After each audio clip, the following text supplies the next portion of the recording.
Okay, welcome back. This is 9.6, the last of the sort of tests we have for convergence, ratio root test. We'll sort of combine these two tests into one. The one we use the most is the ratio. The root test really doesn't come up very much, but let's take a look at them. What are they? Basically, you have some series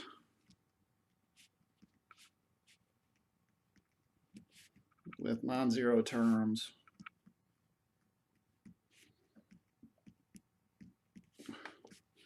And then we consider these limits.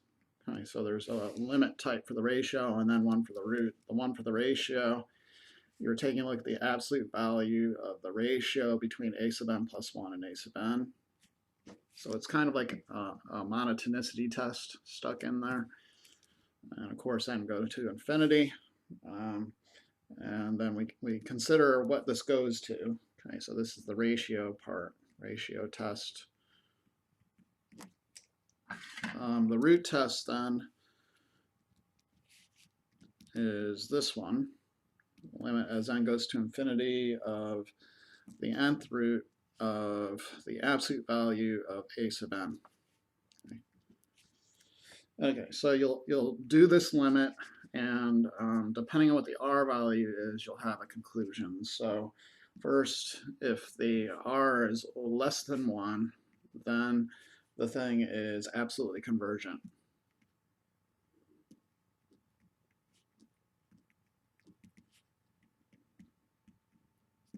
Okay. Secondly, then, if r is greater than 1 or r equals infinity, then it's divergent. And then, of course, thirdly, if r equals 1, it's the test kind of fails and you have to try something else. Okay, so if r equals 1, the test is inconclusive.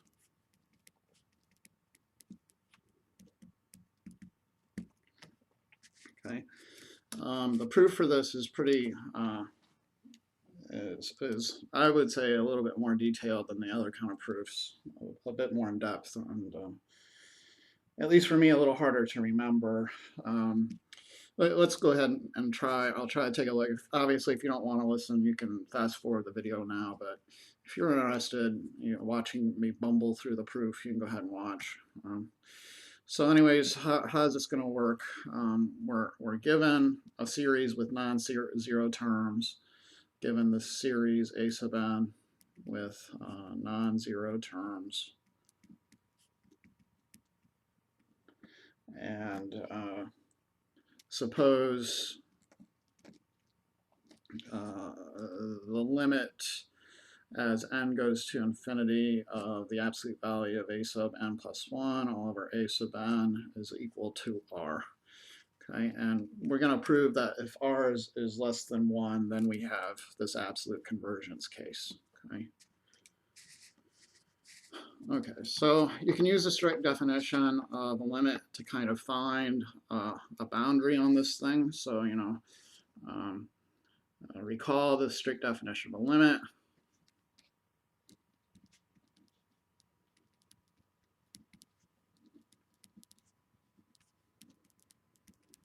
There's going to exist some n value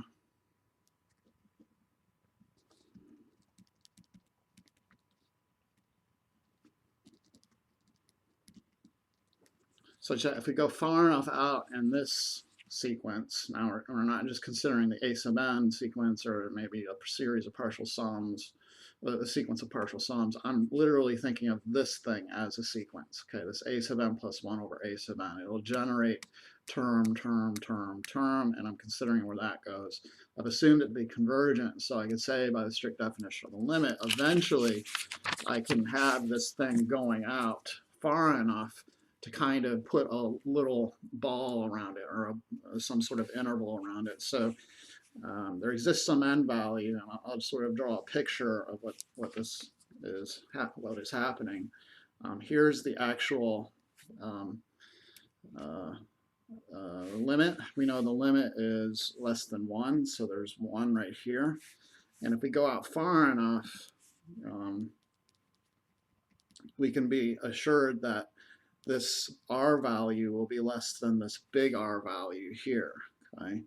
So there will exist some n value such if I go out far enough, the terms of this sequence will be less than this R value. Okay? So this is kind of the picture of what's going on. What we want to say, though, we want to build this inequality. So recall by the strict definition limit, there is some n value such that if I go out far enough beyond that, this thing, this so let's say such that this a sub n plus 1 all over a sub n, this thing will be less than this big R value. Okay. Oops, I lost it there. Okay. So we'll take consider then big N.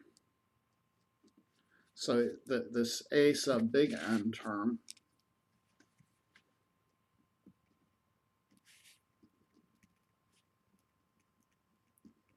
and in that case we have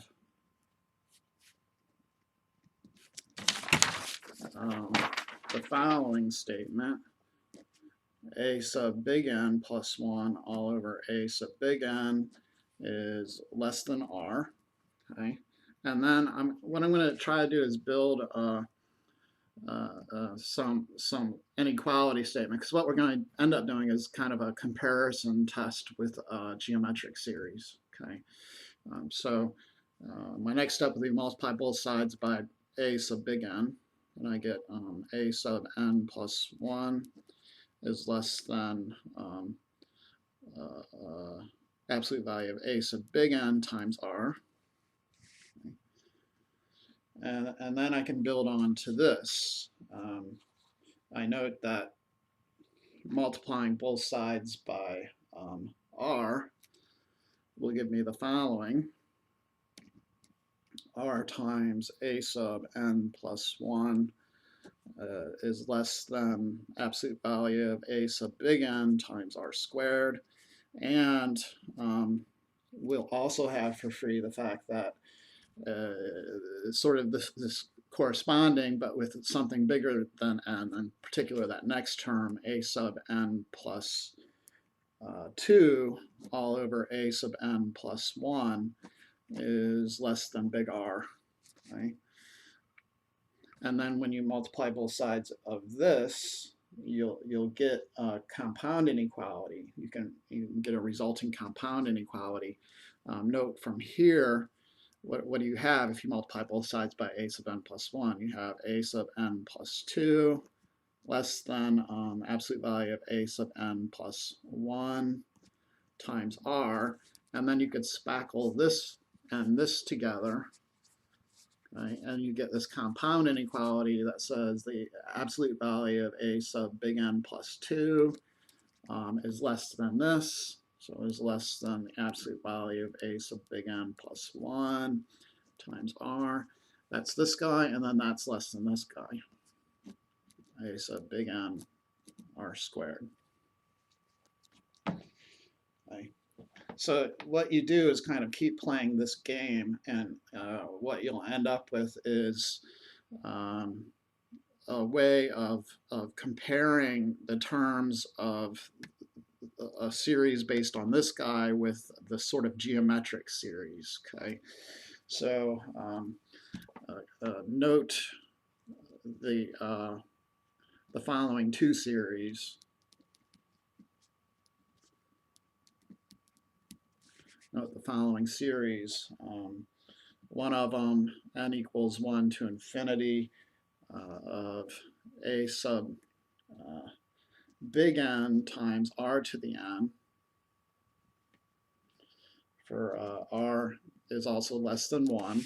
Okay, so that's from this strict definition. We were able to find this r that was less than 1. So maybe I should put that there. Okay, note that this thing is not changing. Okay, so even in our inequality, that's going to be at the top of the inequality, and what we're building is just absolute value of a sub n. It's some constant times r squared. Okay, so what this thing is, it is a geometric series. Okay, and then we're going to compare that to this other series, which has kind of been built on the bottom of this stack of inequalities. Okay, so it's the sum of a sub big N plus whatever index we're using. Let's use little n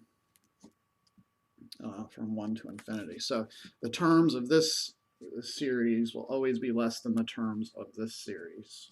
Okay? And what can we say about the terms of this series? Well, the terms of this series are, it's a geometric series, right? R was assumed to be less than 1. So our A term in there would have been absolute value of a sub n, and we could say this guy is convergent.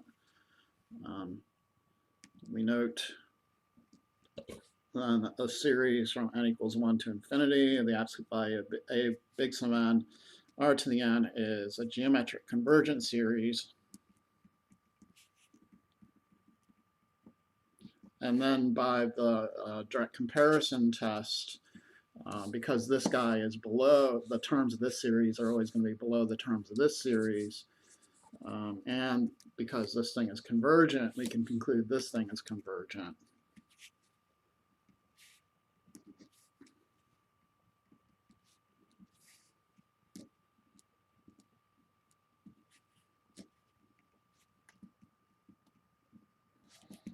Okay, because this thing is convergent, then, and because it's just kind of a truncated version of the original series that we were interested in, we could say that the original series is the absolute value of the terms of the original series is convergent. So hence, and it goes back to this idea, if you have, so just let me state here to the side, if you have a series of let's say n equals 1 to infinity of a sub n, then the following series from n equals big M to infinity of a sub n, these have the same behavior, right? So if this guy converges, this guy also converges, okay? And back and forth the other way as well. Okay, so if you have this kind of chopped off version, it'll imply that the one that has a couple more terms added to it is also convergent. Okay, it's like saying that this equals something, right? Maybe this equals 10. This is just 10 plus a finite number of things. So this guy will also be convergent. So it also works in the other direction. If this, then this. Okay. So hence this means that a series of the absolute value of the terms of our original series is convergent. And what that means is that the series we are concerned with is absolutely convergent. Okay, so hence the series A sub n is absolutely convergent, and that's what we were trying to show in the first place.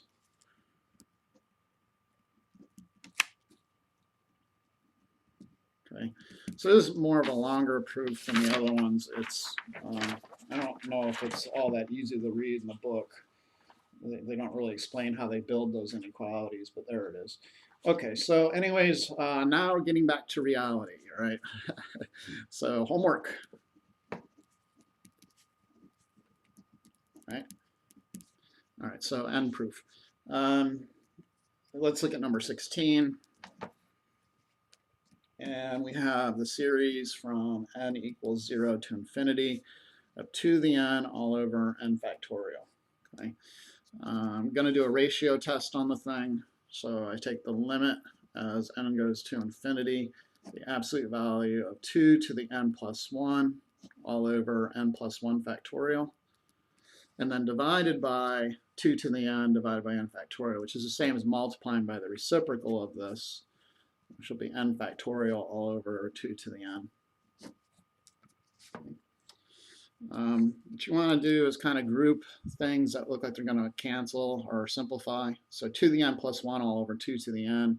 You subtract the exponents. So 2 to the n plus 1 over 2 to the n. And then n factorial over n plus 1 factorial. You can use the recursive definition to rewrite that. N factorial is n factorial. N plus 1 factorial is n plus 1 times n factorial. Okay, so our n factorials will cancel here. You'll have 2 to the n plus 1 minus n, which will just be 2.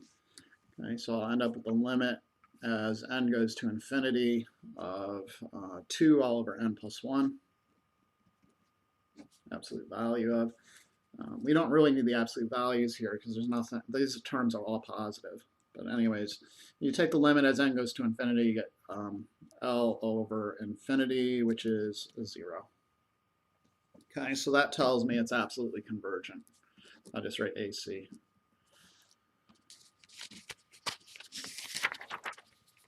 Okay, let's look at one of the root test types. Okay. So some problems are a little better suited for the root test. It just takes experience and getting used to these and seeing what works and what doesn't work. So anyways, we have the limit as n goes to infinity of the nth root of 7/8 to the n. Okay, the absolute value of this thing. Whoops, I lost my n here. So the absolute value of that is, it's always positive anyway, so it's no sense in putting, if you want to still, you can put the absolute values in there, but it's not necessary. Anyways, when you have the nth root of something raised to the n, they cancel each other. So that's why you would want to use the ratio, the root test, excuse me, in this case. So what you're ending up with is the nth root of n times 7/8, the nth root of 7/8 to the n, which will just be 7/8. It's a constant. This guy, it may not be clear to you, but it's always going to be 1 whenever you have one of these nth roots of n. You could prove it using, your exponential type limit. So this would be the limit of e to the 1 over n ln n. And then you do L'Hopital's on this thing, so you just get 1 over n, and then it would be e to the 0, which would be 1. Okay, so that guy's always going to turn into 1. And then you just have 7/8, right? So that's less than 1, so that means it's absolutely convergent. All right, so what else? Let's look at 22. This one looks a bit nastier, but they're all pretty simple once you get the idea. So you got -1 to the n plus 1 times n plus 2 all over n times n plus 1. Okay. So in this case, I'm going to use a ratio test. Whenever I see, I don't know. Let's do the ratio test. So the limit of the absolute value of this thing, the absolute value will clear out this -1 to the n plus 1. So I don't even bother borrowing it and putting it in here. I'll just write it n plus 2 all over n times n plus 1. Whoops, it's a sub n plus 1. So this would be n, sorry. So there's a limit as n goes to infinity of absolute value n plus 1 plus 2 is n plus 3 all over n plus 1 times n plus 1 plus 1, which is n plus 2, times the reciprocal of a sub n, which is n times n plus 1 all over n plus 2. There's some cancellation there, but at the end of the day, it'll be a limit of a degree 2 polynomial over degree 2 polynomial. So just take the ratio of the leading coefficients, which will be 1. It'll equal 1. So what I have n times n plus 3 is n squared plus 3n, all over n plus 2 times n plus 2 is n squared plus 4n plus 4. And the limit of n squared over n squared is the limit of 1, so it's 1. In other words, this thing is inconclusive. So what you're going to have to do is probably go to the alternating series test because of the form of this guy. So try alternating series test. And in that case, what do we have? We need to consider the limit of the positive portion of this expression for the terms of the series. It'll be n plus 2 all over n times n plus 1. This will be n over n squared type, so that's going to go to 0. So far so good. Secondly, I need to prove that this thing is decreasing, and you could do one of these monotonicity tests. The ratio of a sub n plus 1 over a sub n, I've already kind of figured it out, so I can just leech off of that information. It's n squared plus 3n all over n squared plus 4n plus 4. I'll compare that to 1. Clearly, the numerator n squared plus 3n is less than n squared plus 4n. And the denominator have n squared plus 4n plus something even more. So the numerator is less than the denominator. In other words, this entire expression must be less than 1 for n greater than 1. Okay. Right, so by the AST, it's convergent. Hence, we have convergence.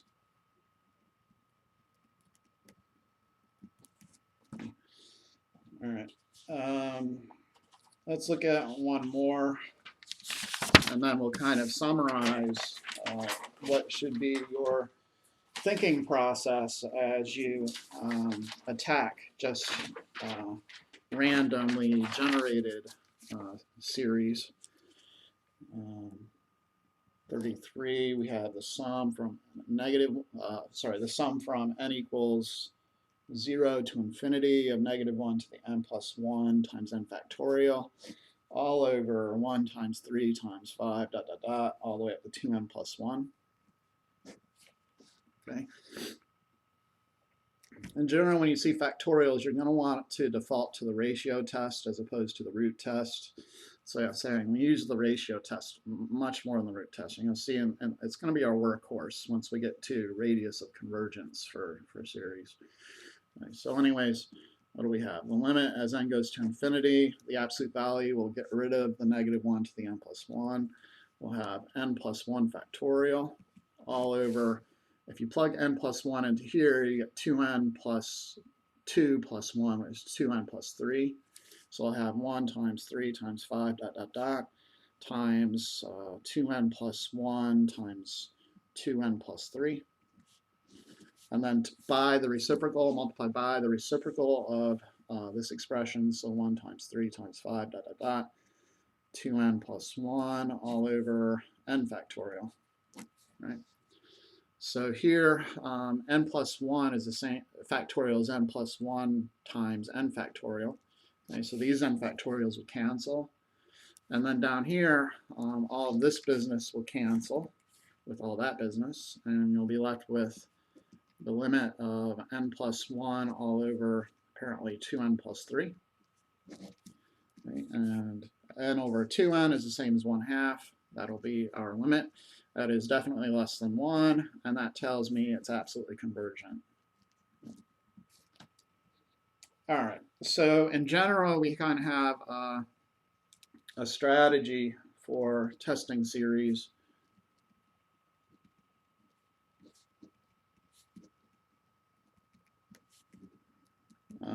A shout out to the book Calculus for Dummies.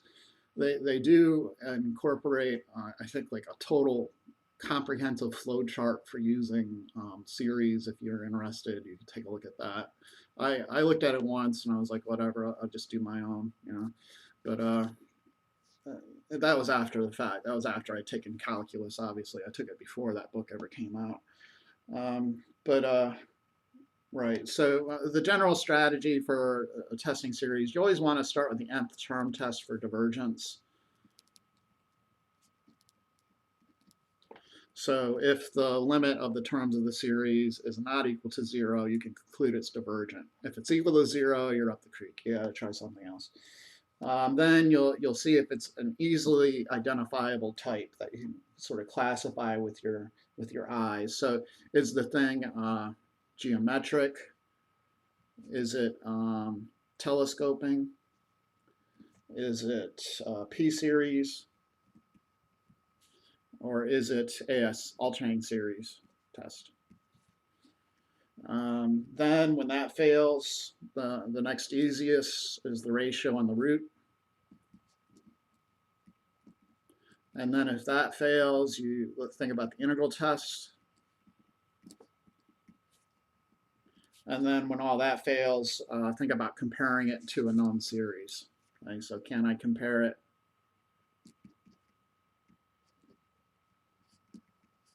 to a known series? In other words, you know, what's that about? That's the limit comparison test and the direct comparison test. So it's not, again, it's not enough to just say, well, this looks like the harmonic series, therefore it's divergent. Okay, that's not going to cut it. You have to use either direct comparison test or the limit comparison.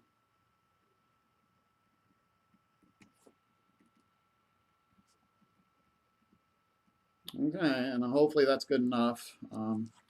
That'll get us through the night, so to speak. Thanks for watching.